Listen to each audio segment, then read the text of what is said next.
Faster than a speeding bullet, more powerful than a locomotive, able to leap tall buildings in a single bound. Look, up in the sky, it's a bird brain, it's a plane, it's iWalter.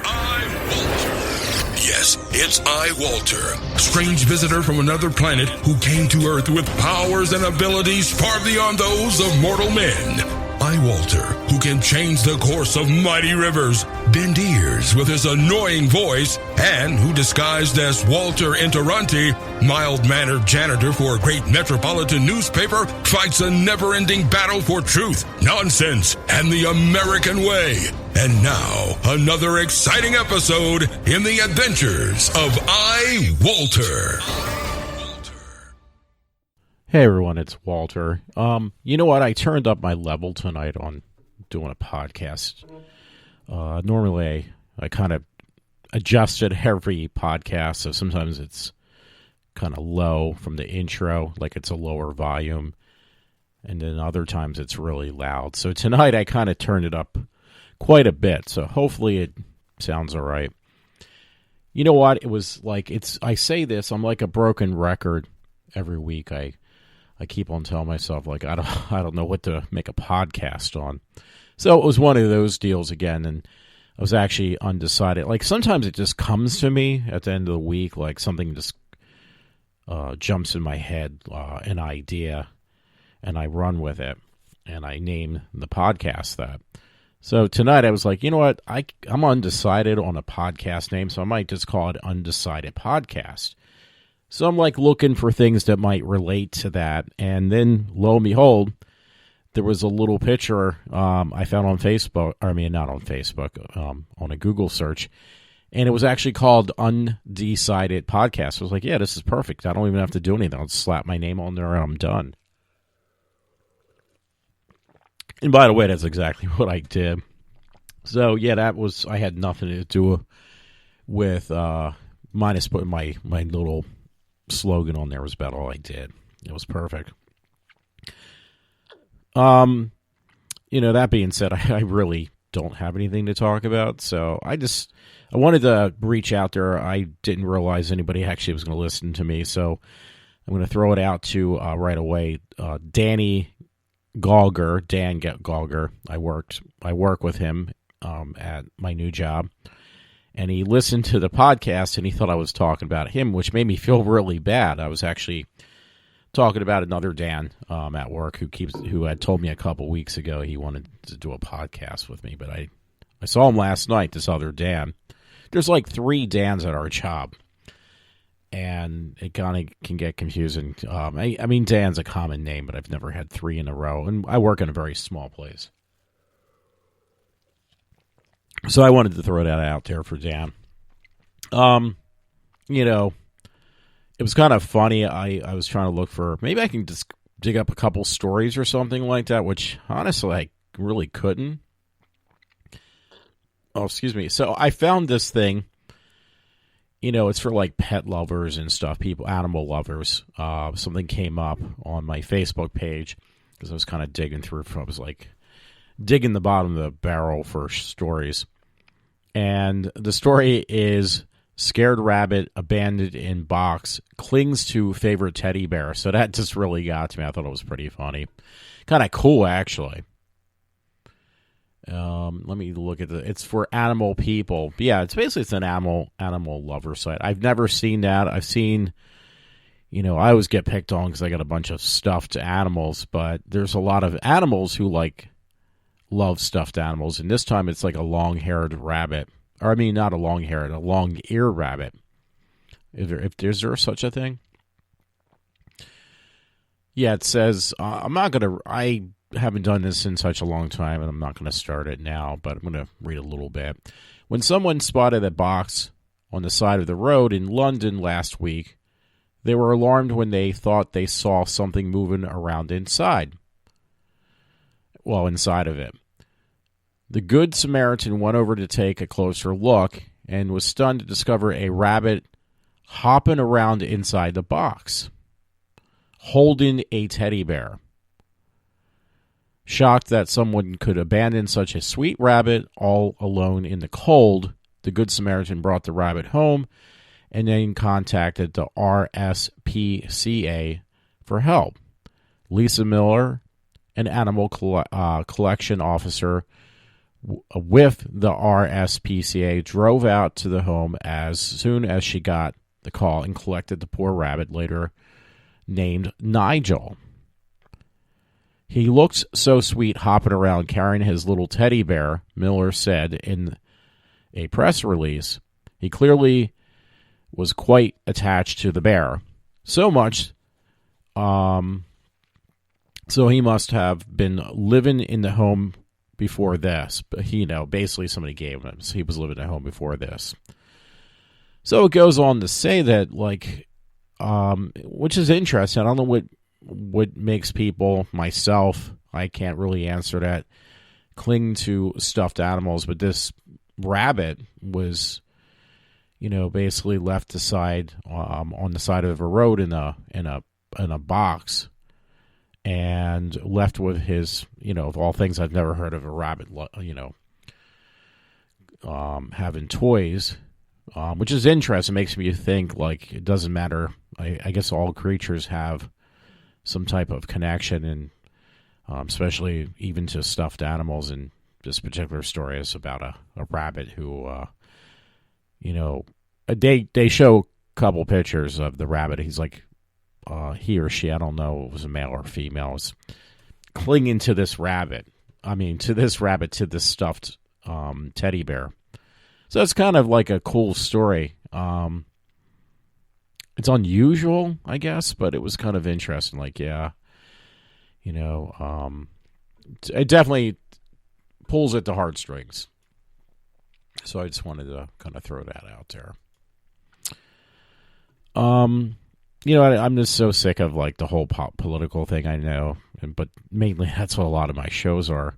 And mainly, I think part of it is because people just, if things go in one direction on one party, and it's only one party who makes a big deal out of it, then it's not a big deal. But when it does not go their way, for the past 4 years almost, because if you include people running for president as far as last year, or who we have as president now, it seems like this one party has, at first we're for sure going to win, and they lost, and they've been just bickering for 4 years now. It's you know what, my head is just ready to explode. I'm just so sick of it. So I talked about a little bit of it anyway, but I didn't go into any grave detail. So anyway, I was just trying to look for something. I really can't find the damn thing. Not anything, again, that's of interest.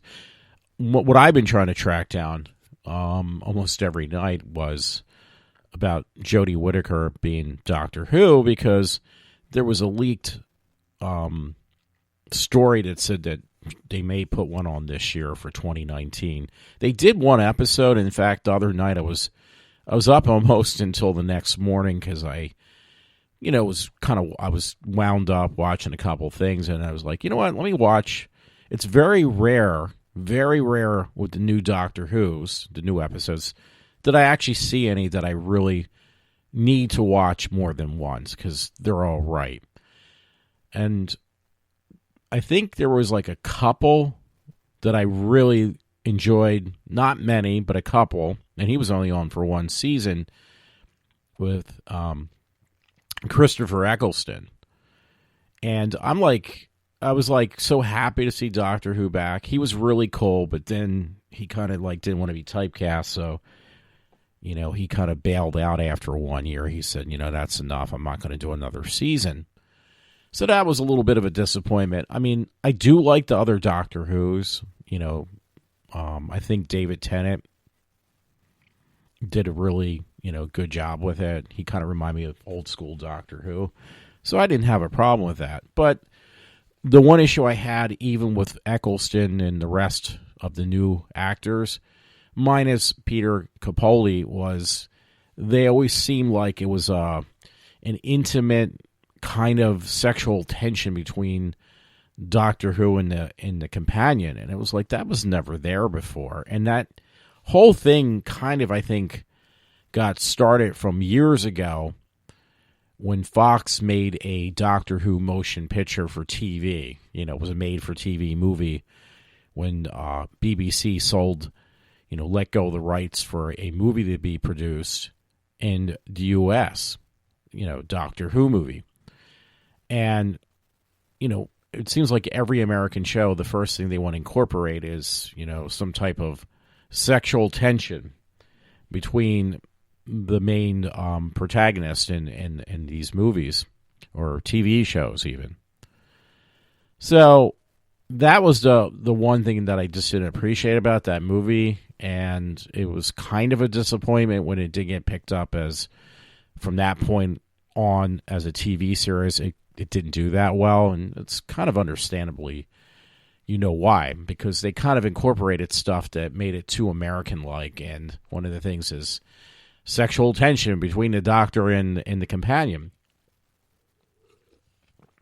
So that kind of withered away when I got Peter Capaldi, because he was much older. He was probably pretty much my age. And they figured, oh, you know what, we're going to try to break new grounds. We're going to have him have a companion that was, she was gay, a female companion that was, well, most of Doctor Who's companions have always been females, but this time we're going to make one that's gay. And actually, it kind of, in my mind, I don't know about anybody else, I don't think they liked her as much as I did. Really cute black girl. I loved her. I thought she was hilarious, and I really liked her. She was in Philadelphia. The actress is not gay in real life. It's just for the character she played. And the character's name, I don't remember off the top of my head the actress's name, but the character she played was called Mel. Her name was Mel, the character. And I loved that character. I thought it was great. And I really didn't, when Capaldi had taken over as Doctor Who, I never really liked him as Doctor Who, but I did love his companion. I was like, I was so close to with Capaldi of like kind of doing what I did with Sylvester McCoy and just like stop watching it because it was just god awful in my opinion. But then when they brought the character of Mel aboard, it was like, you know what, this is actually really good. I'm going to stick in there for another season because I really enjoyed it.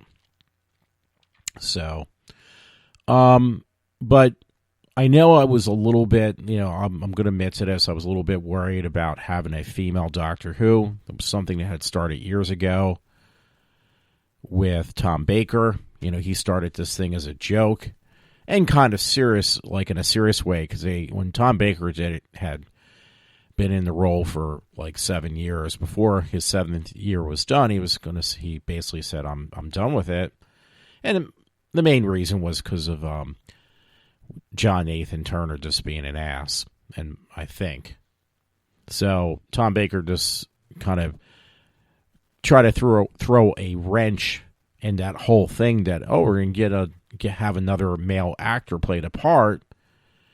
And he started that seed in people's head like, well, the Doctor is an alien. How do you know he's going to be a male next time? So for many, many years, there's always been kind of banging around on people's heads,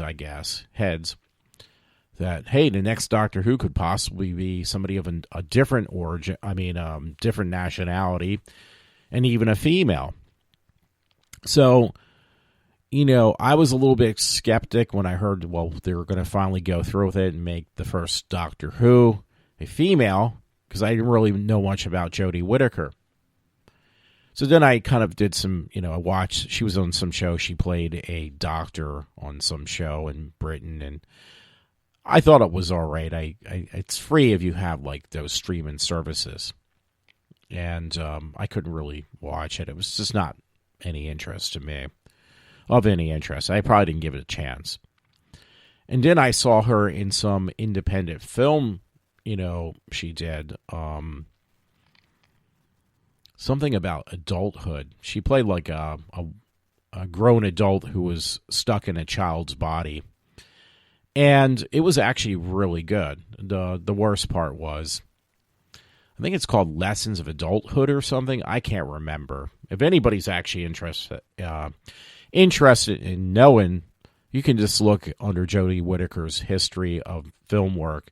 Because there's some other film she played in, some type of kind of like a Das Boot type movie. If you're not familiar, the movie called The Boat, similar to that, but it's actually a British kind of take on that kind of film. And Jodie plays somebody's wife in the film. So I found that for like a couple bucks, and I have not watched that yet, so I really don't know. And she's probably not in too much of the film. But she's got like a couple films. She's only like 37, but she's done quite a bit. But I think it's called, the other film was called Adult Life Skills, and it actually really kind of blew my mind. And it was like definitely a heart-wrenching movie. The worst part was just you could not understand her because the character she played was very Cockney, I guess, had a very strong accent, and I had a real difficult time comprehending what they were saying. My one friend Matt said he watched it. I lent it to him, and he said, "Yeah, it's a shame you can't just put subtitles on," which I'm sure you can, but it was that hard to comprehend. But I really liked it. But one thing that just made me really scared before she came on as Doctor Who, though, was that, oh my God, if she's going to have this really strong Cockney accent, because they've had a couple actors now that have a bit of a strong accent of some sort, and it gets a little bit difficult to understand them. I'm like used to the original actors who played Doctor Who, where you could understand everything they said. It was very clearly spoken English, proper English, with the English accent. So when she came on, I had no problem understanding anything she said. So obviously she was doing that for the part in her film. And I didn't pick up on that because I really didn't stick too far into or listen to or watch too much of her television program where she played a doctor, a doctor in a hospital. So that really just kind of blew my mind. And when I saw a lot of people complain about her, but, the thing is, she kind of I think very much so. I'm not going to even say kind of. She actually portrays Doctor Who the way it was with the original Doctor Who's. I would say not that she's doing this intentionally, but she definitely kind of reminds me a bit like Tom Baker. That cure. She's got the remnants of the new actors, how they played a part. A little uppity, jumping around kind of thing. But I see more of Baker in my kind of sense of being a little clownish, a bit childish on the way the character was portrayed. But definitely very, and in a good way with the childish part, because also very curious like a child. And I think that's why it's made a big, more so now, it's probably doing very well with children, more so now than it ever did, because she actually is playing the part the way it should have been played. Not I'm this alien, it has all these incredible looking female companions and I'm flirting with them. She hasn't done that once. So she basically plays the part, in my view, the way it should be played. The companions are there as her helpers and her friends, and she will not let anything happen to them. That's the way Tom Baker and the other Doctor Who's always, had portrayed the character. They didn't portray them as in my words, like boyfriend and girlfriend.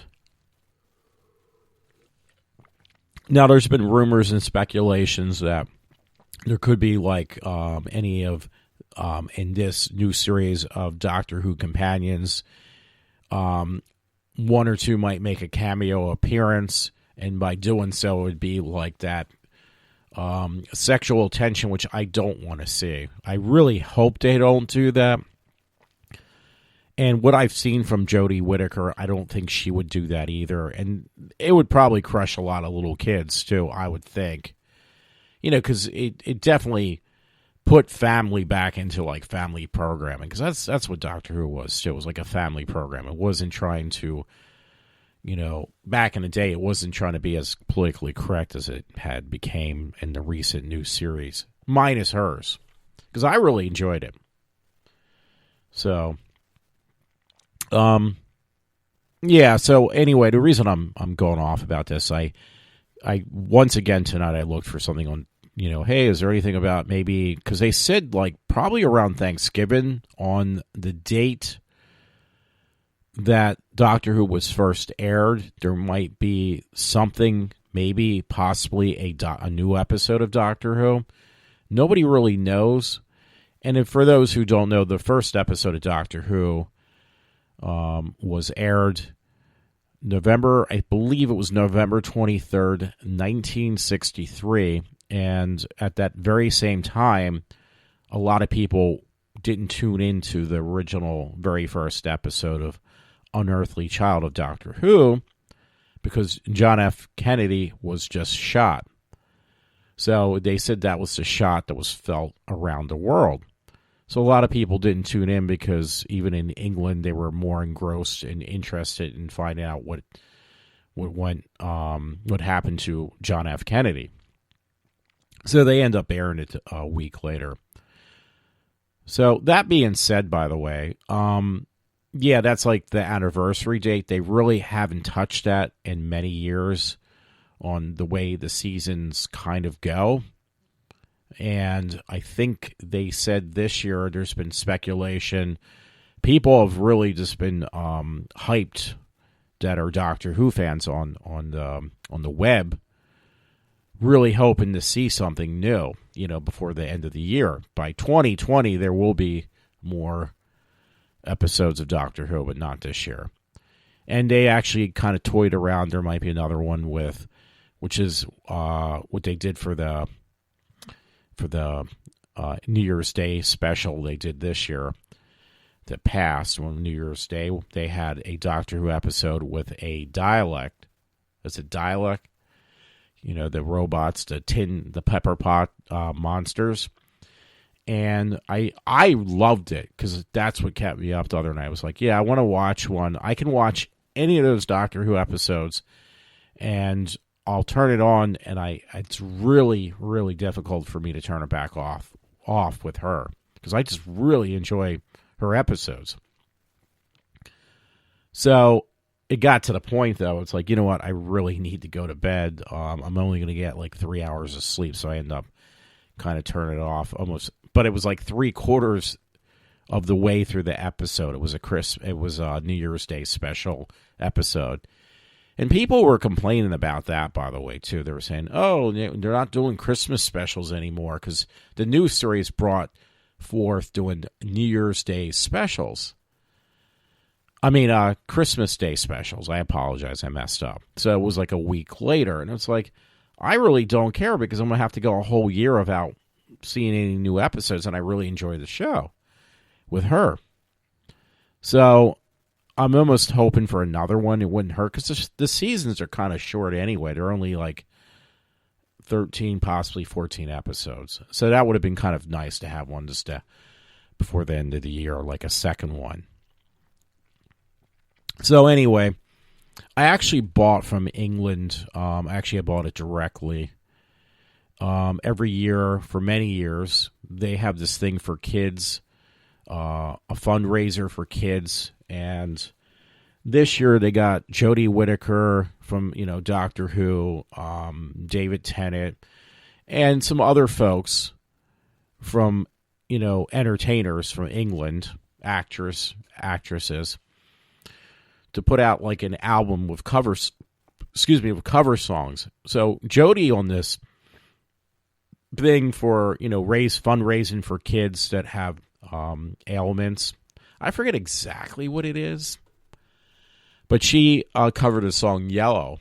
And it was like, yeah, this is pretty good. This is really cool. And the fact that I really support her as Doctor Who, I decided to donate the money that, buy the album, donate the money goes towards a donation for children. I think it's like a children in need in England. So I didn't hesitate. It wasn't that expensive. It was, I bought the CD, and actually one that surprised me, she has a really good voice, was, I'm going to get her name wrong. She played Ophelia in Shakespeare's Hamlet with the Mel Gibson version. Helen something. Bomber? I can't remember how to say her name properly. But she actually covered a song on that fundraising CD, which again, it came from England, and it was really good. Her voice was I was shocked. And a couple other ones were really good songs. So I think women have a better knack of singing than men do. I don't know what it is, because a couple of the guys that were, covering some of the songs were just not too good. But the ladies, they were really good. I wish I could remember that name. But yeah, so they had, when I was looking through stuff, there was an article that popped up where, this fundraiser in England actually had taken place.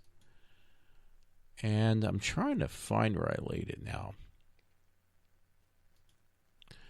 But the thing was, Jodie Whittaker, actually in her costume of Doctor Who, showed up to the fundraiser and definitely made some little girl's night, showing up in the costume. And that was really good. I'm trying to look for here it is. It was, it's from bleedingcool.com. And yeah, I know I can't say the other word correctly. I have a weird way of saying it. Doctor Who, Jodie Whittaker anoints new doctor, brings the feel, and there's a video attached to it. So, yeah, her and the actors who play her companions came out for this. It's called Doctor Who at Children in Need 2019. So the name of the fundraiser, I couldn't remember. It's called Children in Need. And, yeah, it was just it was really good. That was heartwarming again with that scene where she actually makes a surprise visit for this fundraiser. So, yeah. I actually really liked it. I'm looking at this. I'm going to actually add this to my list of stories, I think, now, without a doubt. But Bleeding Cool has a story. It says Stranger Things Season 4 writers, new video store, Friday's film, Starship Troopers, Assassin's Creed, and more. Because I heard there might be a Season 4 for Stranger Things. I've liked all 3 seasons I've seen. And I guess the writers for the show, the guys who came up with the idea, were saying they want to do a couple more seasons. So it'll be interesting. I think the first 2 are probably, obviously, the best. But I'm trying to make sure I bookmark this right now. But yeah, it's really good. It's been really good. So yeah, I hope they do another season. I'm pretty sure they said, yeah, they definitely are. And according to this, they're already starting to develop the next season of Stranger Things. That's one of the few reasons I keep what do you call it around? I keep Netflix, because otherwise I kind of really don't watch it that much. I also was watching a show called Sabrina on there, and I gotta finish out the second season, because the first season was actually pretty damn good. But and there was even like on that, there was like a Christmas special. But for some reason, I never bothered to watch the second season. And that's another thing, because like Netflix is, unfortunately, it's getting kind of expensive, even for like, the cheapest, not buying the HD copies of shows. But it's gotten really kind of expensive. So, yeah, so I've already talked quite long about Doctor Who, so that kind of filled up my time for the night. People are going to be like pulling their hair out or stabbing their eyes out like, I'm enough already, Walter. You always talk about the same thing all the time. Yeah, I do, but hey, it's my show. I can do what I want to do. I really like this guy, Linus, and he did put up a new video, or it can't be that old. And it was actually, he's actually made some really good video. All his videos, don't get me wrong, are really good. Like, I don't know if I mentioned this last week, but he did the one where he, Micro Center basically lets him build a computer for the store and then basically give it away. So Linus could take anything off the store shelves at a Micro Center that he wanted to build, like the most powerful system out there. And he did. He built like he had taken enough pieces off the store shelves to make a $5,000 computer, and then he sold it to some girl for $19.99 because he said, "I've got to make it that it's going to, to end this video, I need to make sure this sells the same day as after I had made it. I can't, let this linger on." So he made it like, a price that would catch everybody's attention. But unfortunately, it only caught one girl's attention, which was nice. But the funny thing was, he marked it for $19.99. So this girl with her friend, this was, I think, out in California, kind of walked by it like a couple times. She thought it was a misprint. It was like, no, that's actually the price of this like super duper powerful gaming computer that he had built from all the parts on the store shelf at Micro Center. But the part that really made me laugh, she had no money. She said, "Oh, do you take credit cards to Linus?" It's like, well, I'm not part of the store. I'm doing this as a promotion for Micro Center. So she's like scraping money out of her pockets, like dollar bills and change and everything else. And the most she could come up with between her and her friend was $15 for a $5,000 computer he was going to sell to her for $20. So I'm like thinking that part was very entertaining. So Linus he basically says, just give me a hug. I'll take the $15 because you know what? Today I'm taking, you're in luck. He told the girl, you're in luck because I'm going to take an extra $5 off a $20 computer that I'm going to sell to you for $20. I am now going to sell to you for $15. So she bought a $5,000 computer and she didn't even have a $20 bill in her pocket. I thought that was so funny. So, it definitely made my day, and sorry about this. I'm pulling up the Linus thing because I want to see if there's any comments or anything else to that story. Yeah, again, I just turned down the volume a bit, so I won't have to hear it as loud. Yeah, he titled this one Linus. His name is actually Linus, by the way, because, I think of Peanuts, or right away I think of Lennox, but it's Linus, what I do my podcast on. So Linus did a story, it was November 14th. What is today? It was like a couple days ago. And anyway, it's Linus Tech Tips. He's very entertaining. He's definitely worth watching.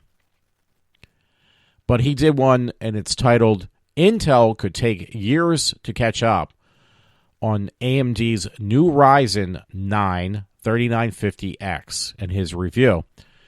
Well, the price tag on the processor is not bad. He thought it was a little costly, and it's like, are you serious? It's like $750 for the processor. Does that sound like a lot of money to you? Not really, because I remember years ago when I was buying Intel processors and still built in my own machines with the help of my friend Rich, you did usually end up paying a couple $100 for a processor. Nothing as powerful as what is out there now. I'm talking like Pentium 3s. So the one that Linus was talking about, by the way, is a 16-core, 16-processor chip from AMD. So you got to reconsider, okay, it's got 16 cores, that's 16 processing cores. It's like having a computer with 16 separate processors, but they're all on one chip. So does that mean anything? Yeah, that means a lot because Intel doesn't have anything remotely close to that. Okay, they have something kind of close. So most computers out there have what's called dual core, if it's a laptop, quad core. You might be able to get up to 8 or 12 cores, but that's on two separate processing chips, not all on one chip. This one has 16 cores, and it runs actually pretty damn temperature friendly. And it's not that power hungry as you think it may be if you know about computers.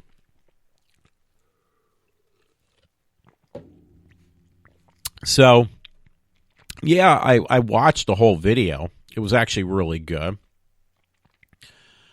Unfortunately, I can't let this run out. I think it was like his videos are pretty long. So I have to let this ad run out to figure out how long it exactly will be. And then I'll let you know. So, it's about 10 minutes. That's average for Linus.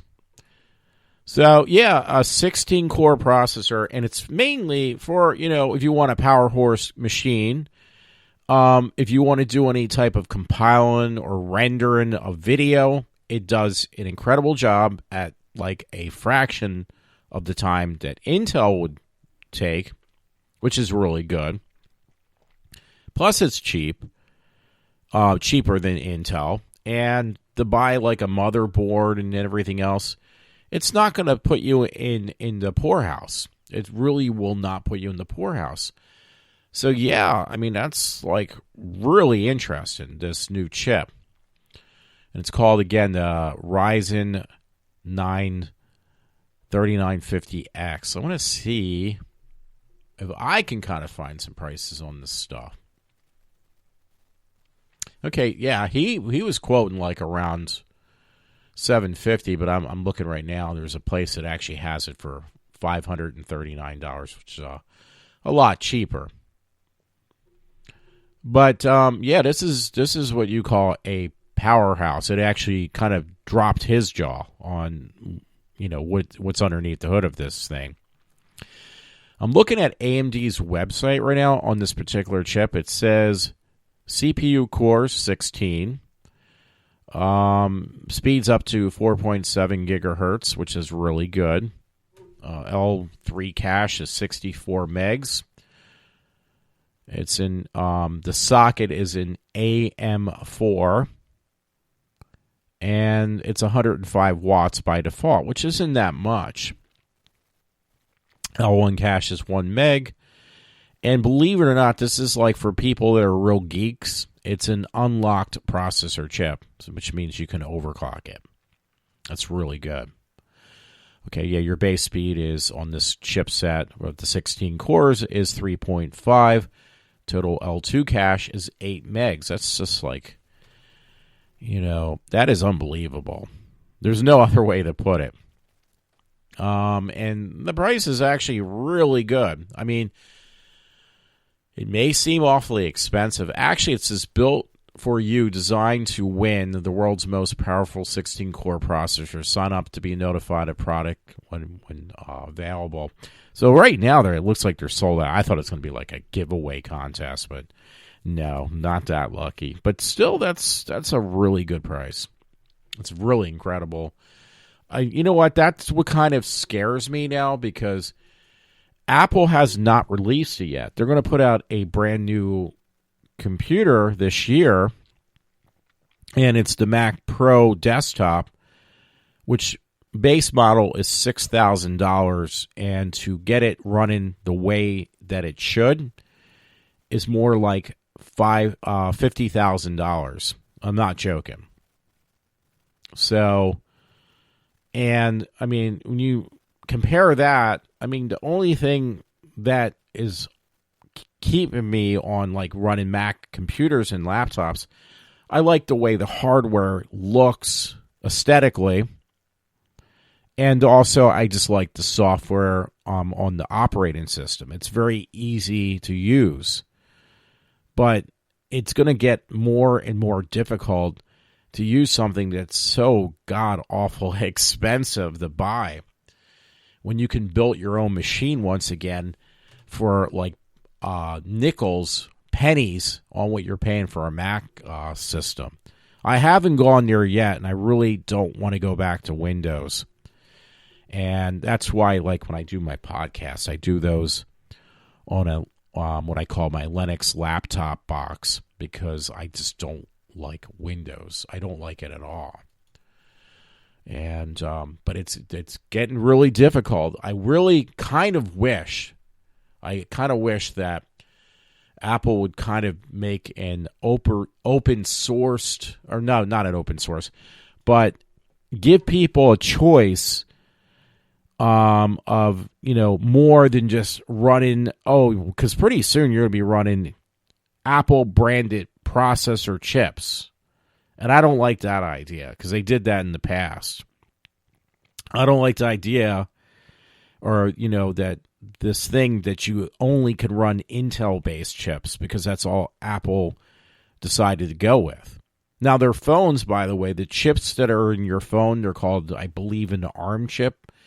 I could be wrong about that. In your cell phones and your Apple laptops, it's pretty much, they're going to take that the next step, and they're going to put that in every, it's not in your laptops yet, but it will be.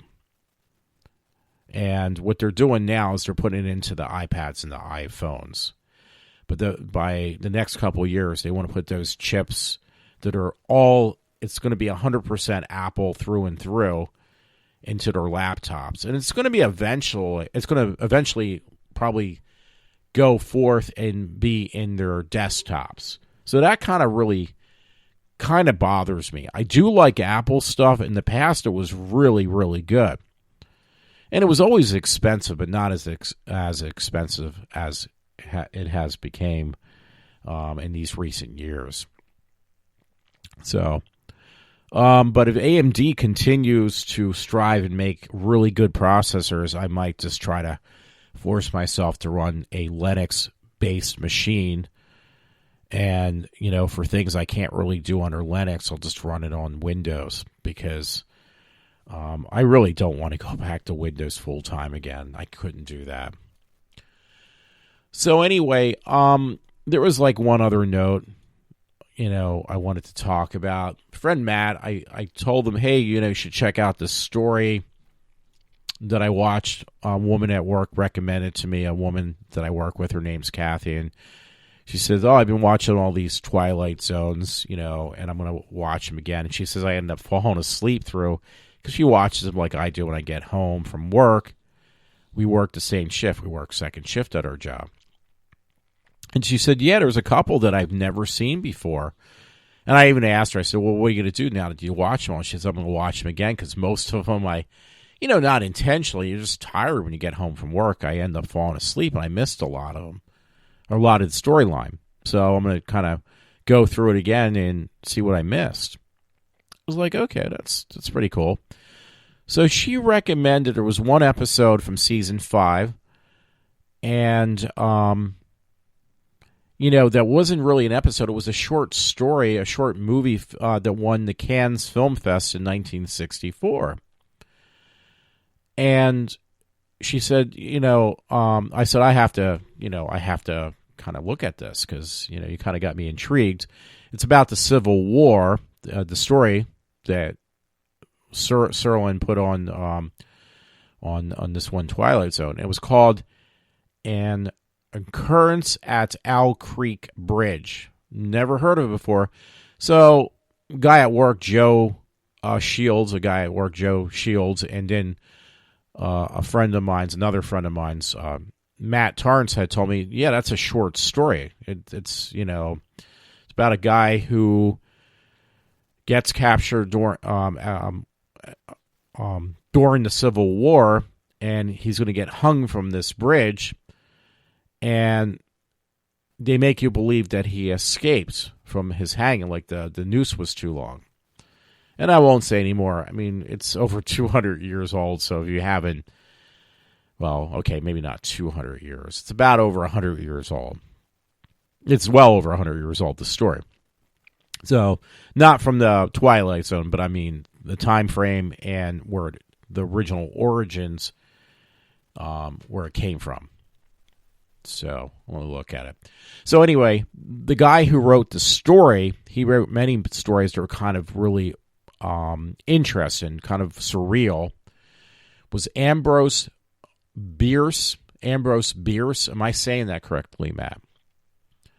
So, he wrote a lot of really kind of like apparently because Matt had kind of told me, yeah, Ambrose Bierce also did another story, but he's done many stories that was just as interesting. I want to say clairvoyant, but that's probably not the right word. But they seem to hit that time period, obviously, because he was born in 1842, Ambrose Bierce, and he died in 1914.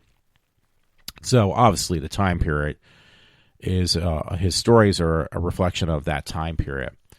So, my friend Matt told me about another story that just really sounded interesting, and he sent me a link to a telling of Ambrose Bierce's story, another one that he had wrote and was, story told for like a Halloween scary story. So I listened to that one. I'll let Matt know too. Obviously during this podcast, but then afterwards I'll have to text him. So that one, I think it would be, for me, Matt said he didn't like the Twilight Zone story as much.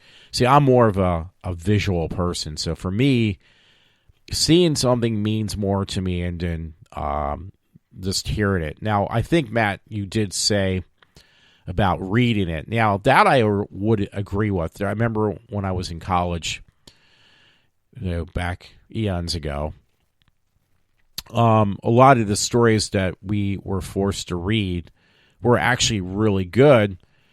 And I was fortunate enough, I had a professor, Curtis Herr, who gave us a lot of stories to read that were visual, which was perfect for me, meaning that they were visual, what you read. It had a lot of symbolism in the stories we read. And I had no problem reading that stuff because I am a horrible reader. I'm an awful reader. But when something is like when you read it, you can kind of, the words give you a visualization more so than your average kind of dry kind of story being read. I get a lot more out of that. I haven't really seen anything like that, any type of literature that can keep my attention span as well as it did back then. Probably part of it's because of my age, but I think a large part of it is also it's just not interesting to me. So, yeah, Ambrose Bierce, Matt, this is news that you told me, and I'm just kind of reflecting into do a podcast tonight. So I think, Matt, I thank you for that. That was actually really good. And yeah, it was called, again, the story that's on Twilight Zone. If you have, for folks who may listen to me, which is really never many people at this point still, after all these years, you can find the story on the Twilight Zone. If you have Amazon Prime, you can actually watch. It's the 5th season, and look for an episode called, which it isn't an episode, it's a short story. Again, it won on the Cannes Film Fest back in '64.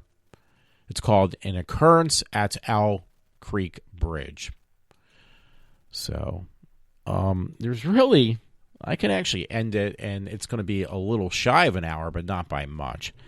I just want to do another check on my stories.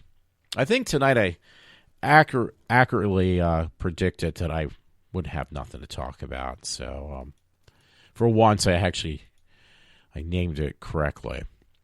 So, give or take, it's an hour, but it's a lot of fluff. So, yeah. So, I'm hoping I can kind of come up with or have some like kind of guest on. That would be really nice. But I'll see. And I'm saying this just in case one of the Dans would listen in or something else. It's been a hard week for me too, because I've been going back and forth with issues with my job, my old job, not my new job, my old job. And I've been burned out because I've been fighting tooth and nail a lawyer I had hired to take on a case against my old job to try to get some type of something resolved out of what happened to me. But it has not been an easy task, or it hasn't been an easy role. Hey, by the way, real quick, because I can probably fill in my last couple minutes this way, I thought it was kind of entertaining. Somebody on Facebook brought it to my attention, not directly. But there's this Spanish knockoff of the M&Ms, and it's kind of, to me, I think it's kind of humorous.